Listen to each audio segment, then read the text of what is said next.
اللہ تعالیٰ بتاتا ہے وَاسْتَعِينُوا بِالصَّبْرِ وَالصَّلَاةِ کہ اللہ رب العالمین کی مدد طلب کرو پریشانی کے وقت، مصیبت کے وقت، نماز اور صبر کے ذریعے۔ وَإِنَّهَا لَكَبِيرَةٌ إِلَّا عَلَى الْخَاشِعِينَ، نماز کی ادائیگی کرنا، مصیبتوں پر صبر کرنا،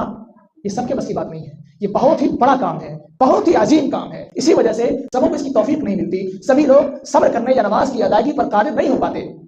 الا علی الخاشعین، مگر وہی لوگ جو ہمیشہ اللہ رب العالمین کے سامنے جھکے رہتے ہیں، جو ہمیشہ اللہ رب العالمین کا خوف اپنے دلوں میں بسائے رکھتے ہیں، جو ہمیشہ خشوع و خضوع اختیار کرتے ہیں، جو ہمیشہ اپنے دل میں رقت کاری رکھتے ہیں، جو ہمیشہ اس بات پر ان کا دل لگا رہتا ہے کہ اللہ رب العالمین ہمارے ایک ایک عمل کو دیکھ رہا ہے، ہماری ایک ایک ایکٹیویٹی کو دیکھ رہا ہے، ایسے ہی لوگوں کے لیے صبر کرنا، ایسے ہی لوگوں کے لیے نماز کی ادائیگی کرنا آسان ہوتا ہے، ورنہ عام لوگوں کے لیے یہ کام انتہائی مشکل ہے۔ لہذا ہمیں اور آپ کو چاہیے کہ ہم اللہ رب العالمین کے لیے خشوع و خضوع اختیار کرنے والے بن جائیں، ہم اللہ رب العالمین کے لیے خود کو جھکانے والے بن جائیں، ہم اللہ رب العالمین کے لیے خود کو نرم کر لیں، تبھی جا کر اللہ رب العالمین ہمیں اور آپ کو صبر کی بھی توفیق دے گا اور نماز کی بھی توفیق دے گا۔